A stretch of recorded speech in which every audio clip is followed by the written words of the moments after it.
इस बार पहले स्नान कौन कर रहा है? इस क्रम में पहले कभी निर्माणी स्नान करता है, कभी निरंजनी स्नान करता है, हुँ, कभी जूना स्नान करता है। विश्व के लोग जो अखाड़ों से जुड़ना चाहते हों, वो कैसे आप लोगों से जुड़ सकते हैं? क्या प्रक्रिया है? आज जो लोग यहाँ आ रहे हैं, वो हमसे शारीरिक रूप से भी जुड़ेंगे, आध्यात्मिक रूप से भी जुड़ेंगे, मानसिक रूप से भी जुड़ेंगे। परंतु जो नहीं आ रहे हैं, वो डिजिटल के माध्यम से हुँ, संयम, सेवा, साधना को अंतःकरण में धारण करते हुए और मानसिक स्नान संगम का करेंगे। कुछ युवा का है, वो अपने मार्ग से भटक जा रहे हैं, दूसरे तरफ चले जा रहे हैं, चाहे वो नशे की लत हो या फिर जिस तरीके से उस नशे की आड़ में भगवान का नाम लेकर जो है उसके तरफ आगे बढ़ रहे हैं। आज मैं उन माता-पिताओं से निवेदन करूँगा कि जैसे बच्चा बड़ा होता जाता है, वैसे ही उसको सनातन धर्म के संस्कार सिखाएँ, माता-पिता का सम्मान करना सिखाएँ, परिवार में कैसे रहना है, ये सिखाएँ। यदि वो इन पे कार्य करेंगे, तो मुझे पूर्ण विश्वास है, हमारा युवा हुँ। कभी भी अपने मार्ग से भटकेगा नहीं। महाकुंभ की तैयारी है और महाकुंभ से जुड़े कई ऐसे सवाल हैं जिसका जवाब आप जानना चाहते हैं और इसी पर चर्चा करने के लिए हमारे साथ जुड़े हैं आनंद पीठाधीश्वर आचार्य श्री स्वामी बालकानंद गिरी जी महाराज और महाराज जी से महाकुंभ से जुड़े कई सवालों के जवाब हम जानेंगे। महाराज जी, महाकुंभ को भव्य रूप देने के लिए शासन प्रशासन लगातार लगा हुआ है। क्या लगता है, जी। कैसा है ये पूरी तैयारी है? कैसी पूरी तैयारी है? देखिए, माननीय मुख्यमंत्री योगी आदित्यनाथ जी उत्तर प्रदेश की सरकार के द्वारा पूरा शासन और प्रशासन पूरी ताकत से लगा हुआ है हुँ, और जितनी भी सुविधाएं सरकार दे सकती है, तो उन्होंने पूरी सुविधाएं अखाड़ों को और सभी सन्यासियों को जो जो सुविधाएं उपयुक्त हैं वो दी हैं। हुँ, तो कहीं कोई किंच मात्र भी ये संदेह नहीं है कि शासन और प्रशासन ने अपनी मुस्तैदी के द्वारा इस कुंभ में अपना योगदान पूर्णतः नहीं किया हो। हुँ, तो पूरी तरीके से शासन प्रशासन लगा हुआ, और मैं बहुत धन्यवाद भी दूंगा कि वो सब लोग इसी मन से लगे रहे, तो ये कुंभ बहुत भव्य और बहुत दिव्य होगा और इसका संकेत पूरे विश्व में जाएगा। बिल्कुल। महाकुंभ का जब ज़िक्र आता है तो शाही स्नान का ज़िक्र आता है और महाकुंभ की शुरुआत भी होने ही वाली है, तिथियाँ भी नज़दीक हैं। इस बार पहले स्नान कौन कर रहा है? देखिए, ये परंपरा अखाड़ों की है कि पहले एक अखाड़ा स्नान करता है, उसके बाद दूसरा, ये क्रम है हुँ, और परंपरागत ये क्रम बना हुआ है। हुँ, तो इस क्रम में पहले कभी निर्माणी स्नान करता है, कभी निरंजनी स्नान करता है, हुँ, कभी जूना स्नान करता है। हुँ, तो ये क्रम के अनुसार जो भी अखाड़ा पहले स्नान करेगा, वो सातों सभ्य अखाड़े, सन्यासियों के जो सातों अखाड़े हैं, हुँ, उन्हीं में से कोई पहले करेगा, कोई दूसरे नंबर पे करेगा।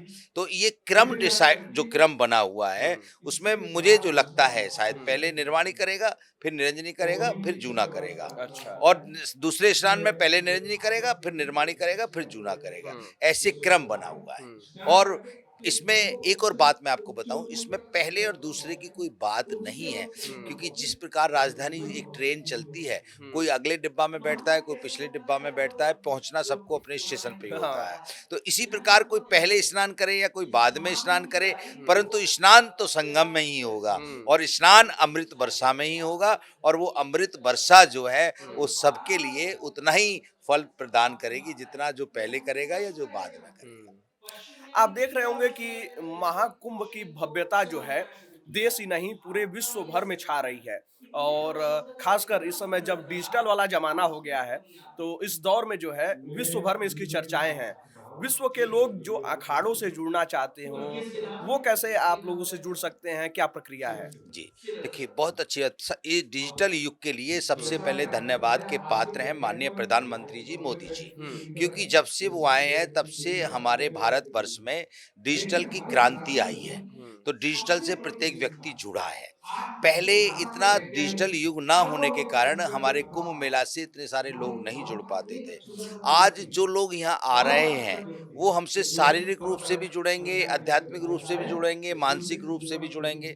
परंतु जो नहीं आ रहे हैं, वो डिजिटल के माध्यम से हुँ, संयम, सेवा, साधना को अंतःकरण में धारण करते हुए और मानसिक स्नान संगम का करेंगे। और इसके लिए मैं प्रधानमंत्री जी को पुनः आशीर्वाद भी दूँगा और धन्यवाद भी दूँगा कि उन्होंने इस डिजिटल को इतना ब्रॉड स्वरूप दिया है कि आज पूरा विश्व इस सनातन के महाकुंभ को और भारत की संस्कृति को और सनातन धर्म के संस्कारों को डिजिटल के माध्यम से समझ रहा है और उनका अनुसरण कर रहा है। बिल्कुल, यानी कि जो लोग घर से देख रहे हैं और संगम की अनुभूति कर रहे हैं, जो लोग यहाँ पे स्नान कर रहे हैं वो तो जो है संगम में स्नान कर ही रहे हैं, लेकिन जो घर पे बैठे हुए लोग हैं, उनके मन में भी इच्छा है लेकिन नहीं आ पा रहे हैं, वो क्या कर सकते हैं? जी, देखिए वो क्या करें कि जो वो तब भगवान का दर्शन करें। हुँ, दर्शन करने में वो अपनी मानसिक प्रवृत्ति को भगवान से जोड़ें।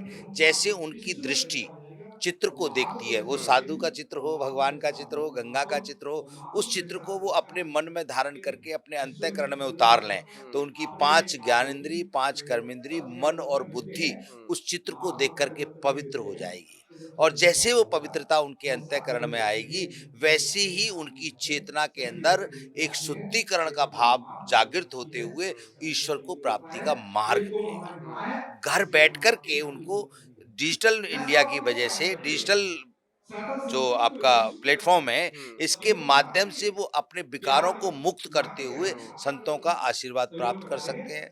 अपने घर बैठ कर के आज देखिए न्यूज़ इंडिया ने इतना बड़ा कार्यक्रम किया है। हुँ, वो आज देखें इतने बड़े-बड़े महापुरुषों का दिव्य वाणी उनको सुनने को मिल रही है, ज्ञान उनको सुनने को मिल रहा है। तो आज ये उनके अंतःकरण में जो पवित्रता आ रही है, एक बात मैं और युवाओं को हाँ, कहना चाहूँगा कि जो युवा व्यक्ति हैं, उनको अपनी तरक्की करने के लिए, हुँ, आगे बढ़ने के लिए, देश को आगे ले जाने के लिए आज एक काम अवश्य करना चाहिए। हुँ, संतों से 3 शक्तियाँ प्राप्त करनी हुँ, चाहिए। चाहे वो यहाँ आके प्राप्त करें, अगर वो नहीं आ पा रहे हैं, देश-विदेश में हैं या कहीं बैठे हुए हैं, तो वो डिजिटल के माध्यम से संतों से आशीर्वाद प्राप्त करें। पहले नंबर बुद्धि बल। बुद्धि बल उनको संतों की ऋचाओं की जो संत लोग वेद की ऋचाओं का अनुसरण करते हैं, हुँ, वेद मंत्रों का उच्चारण करते हैं, उनसे उनको बुद्धि बल मिलेगा। दूसरे नंबर प्रभाव, तेज, उनको संतों के तेज से तेज मिलेगा। हुँ, और तीसरे नंबर आत्मशक्ति, कॉन्फिडेंस। हुँ, ये 3 शक्तियाँ ऐसी हैं जो युवाओं ने अगर केंद्रित कर लीं, हुँ, तो देश को भी आगे बढ़ा सकते हैं और अपने अस्तित्व और व्यक्तित्व को भी आगे बढ़ा सकते हैं। और इस समय इन 3 शक्तियों का केंद्र, क्योंकि ये 3 शक्तियाँ बाज़ार में तो बिकती नहीं है जो कोई खरीद के ले आए। हुँ, इस समय इन 3 शक्तियों का जो केंद्र है, वो कुंभ मेला है हुँ, और नागा सन्यासी हैं और 13 की 13 अखाड़े हैं, हुँ, आचार्य महामंडलेश्वर हैं। यदि वो डिजिटल के माध्यम से या शारीरिक यहाँ आकर के उस माध्यम से जुड़ते हैं और आशीर्वाद प्राप्त करते हैं, तो मैं ये गारंटी के साथ कहता हूँ, उनका विवेक बढ़ेगा, उनका प्रभाव बढ़ेगा और उनकी आत्मशक्ति बढ़ेगी जिससे वो कामयाब होंगे। आजकल के युवाओं की बात किए हैं तो युवा आज का जो है एक छोटा तबका कहें या कुछ युवा कहें वो अपने मार्ग से भटक जा रहे हैं दूसरे तरफ चले जा रहे हैं चाहे वो नशे की लत हो या फिर जिस तरीके से उस नशे की आड़ में भगवान का नाम लेकर जो है उसके तरफ आगे बढ़ रहे हैं उनको कैसे रोका जाए? जी, मैं उन युवाओं को कहूँगा जो हमारे युवा अपने मार्ग से भटक गए हैं। हुँ, देखिए, कहीं न कहीं उसमें दोष उनके माता-पिता का ज़रूर है, क्योंकि माता-पिता उनको सही समय पे गाइडलाइन नहीं दे पाए। हुँ, यदि आप देखें तो माँ का जो रोल है, हुँ, हम ईश्वर की उपासना की, ईश्वर को तो कभी देखा नहीं, हुँ, ईश्वर का अनुभव किया। हुँ, यदि हम प्रत्यक्ष रूप में ईश्वर को देखते हैं तो पहला सूत्र है तमेव माता, हुँ, कि माँ हमारी ईश्वर है। हुँ, क्योंकि प्रत्यक्ष रूप में माँ ने हमारा निर्माण किया है हुँ, और माँ हमारे सामने है। तो पहले जब माताएँ गर्भवती होती थीं, तो शास्त्रों का अध्ययन करती थीं। तो गर्भ से ही बच्चा जब उत्पन्न होता था, तो शास्त्र युक्त पैदा होता था, हुँ, जिसका उदाहरण अभिमन्यु है, हुँ, गर्भ में ही ज्ञान को प्राप्त हुँ, किया। आज का दौर टीबी का आ गया, तो उससे क्या है कि जब माताएँ गर्भवती होती हैं, तो वो टीवी पे ज़्यादा कुछ चीज़ें देखती हैं, तो वैसे ही बच्चों को संस्कार भी अंतःकरण में आ जाते हैं। हुँ, फिर वातावरण भी ऐसा हो गया है कि वो बच्चा इस थोड़ा सिस्टम से हट जाता है। हाँ, तो आज मैं उन माता-पिताओं से निवेदन करूँगा कि जैसे बच्चा बड़ा होता जाता है, वैसे ही उसको सनातन धर्म के संस्कार सिखाएँ, माता-पिता का सम्मान करना सिखाएँ, परिवार में कैसे रहना है ये सिखाएँ। यदि वो इन पे कार्य करेंगे तो मुझे पूर्ण विश्वास है हमारा युवा हुँ।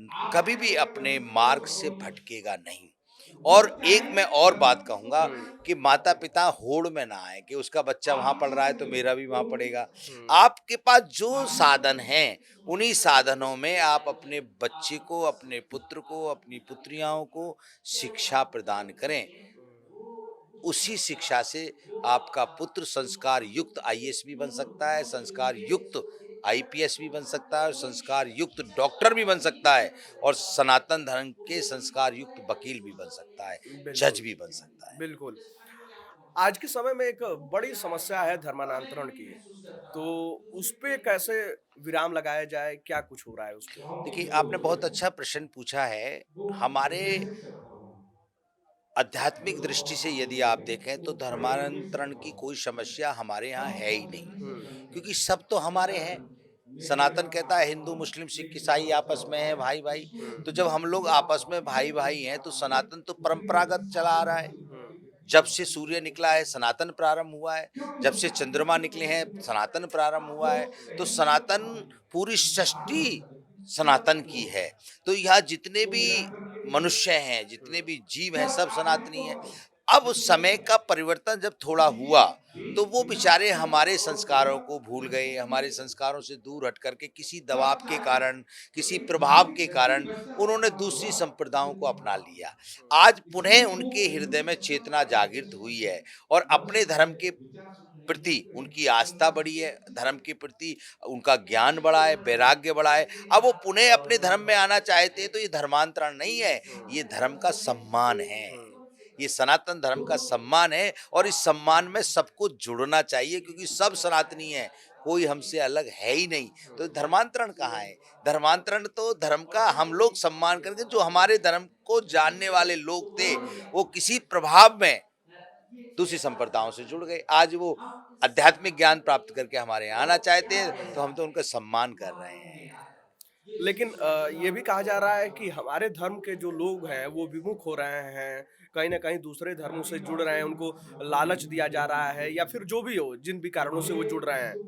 मुझे नहीं लगता कि कहीं हमारे लोग जो दूसरे धर्म से जुड़ रहे हैं, हुँ, क्योंकि धर्म तो एक ही है सनातन धर्म। हुँ, तो संप्रदायों से जुड़ रहे हैं, ये बात मैं आपकी मान हुँ, सकता हूँ कि कुछ हमारे युवा लोग हाँ, अलग अलग संप्रदायों से जुड़ रहे हैं, कुछ व्यक्ति हमारे अलग अलग संप्रदायों से जुड़ रहे हैं। हुँ, परंतु जैसे जैसे उनको हमारे धर्म के विषय में ज्ञान हो रहा है, तो वो पुनः फिर उस संप्रदाय को छोड़ करके पुनः वापिस आ रहे हैं। तो जब वो जुड़ वहां चले जाते हैं हुँ, तब तो उनको बहुत अच्छा लगता है। हुँ, और जब वो पुनः अपने ज्ञान को प्राप्त करके, अपने विवेक को जागृत करके, अपनी चेतना को जागृत करके पुनः जब अपने घर वापस आते हैं, हुँ, तो उनको मिर्ची लगती है। तो हुँ, ये अद्भुत सा संगम है। तो हुँ, इसलिए धर्मांतरण का विषय नहीं है, धर्मांतरण तो हो ही नहीं रहा। हुँ, हमारे लोगों को जबरदस्ती प्रभाव में हुँ, उन्होंने अपनी संप्रदाय से जोड़ लिया। आज उनको ज्ञान हुआ है तो वो पुनः वापिस आ रहे हैं, तो हम उनका स्वागत कर रहे हैं, तो उनको बुरा लग रहा है और वही कह रहे हैं कि धर्मांतरण ऐसे हो रहा है, वैसे हो रहा है। हमारे यहाँ तो कोई भैया जो आ रहा है उसका स्वागत हो रहा है। हुँ। हमारे यहाँ तो कोई धर्मांतरण नहीं हो रहा है, स्वागत हो रहा है। बिल्कुल, जो युवा बाहर रहते हैं कहते हैं कि पूजा-पाठ हम हर रोज़ नहीं कर पाते हैं, लेकिन हम करना चाहते हैं। तो किस भगवान का या किन देखिए, किनका वह तस्वीर रखकर पूजा-पाठ करें? बहुत अच्छी बात हुँ, आपने कही। जो लोग युवा हमारे बाहर रहते हैं, मैं उनसे ये कहूँगा कि वो कैसे अपने जीवन को आगे बढ़ाएँ। हुँ, सबसे पहले वो ये जान लें कि उनके आगे बढ़ने के लिए कौन-सी चीज़ की आवश्यकता है। तो अब हम हमारे यहाँ तो 33 कोटि देवता है। हुँ, तो अब वो किस भगवान से ज़्यादा प्रभावित हैं, किस देवता से ज़्यादा प्रभावित है, उसकी पूजा अर्चना करें। जो देवता उनके मन में विराजमान है, उसकी पूजा अर्चना करें। और अगर किसी को एक सामान्य प्रक्रिया को यदि हम देखें, तो सर्वश्रेष्ठ क्या है? हुँ, सर्वश्रेष्ठ है जब उसको अस्तित्व और व्यक्तित्व का ज्ञान होता है, हुँ, कि मेरा अस्तित्व कैसा है और मेरा व्यक्तित्व कैसा होना चाहिए, उसका संकेत देते हैं सूर्य नारायण। हुँ, और सूर्य नारायण समस्त विश्व में है, हुँ, समस्त सृष्टि में है। तो प्रत्येक युवा को और प्रत्येक नई उम्र के व्यक्ति को सूर्य भगवान का स्मरण करना चाहिए, सूर्य भगवान को जल देना चाहिए। और सूर्य भगवान को जब वो जल देगा, तो सूर्य भगवान से जो ऊर्जा और ज्ञान मिलेगा, वो उसको बहुत बड़ा एक उसके जीवन के व्यक्तित्व को संबल प्रदान करेगा। बिल्कुल, तो मुझे आशा है कि आप लोगों को बहुत सारे सवालों का जवाब मिल गया होगा और महाकुंभ की भव्य तैयारी हो चुकी है और पहला शाही स्नान की तारीख भी जो है वो नज़दीक है।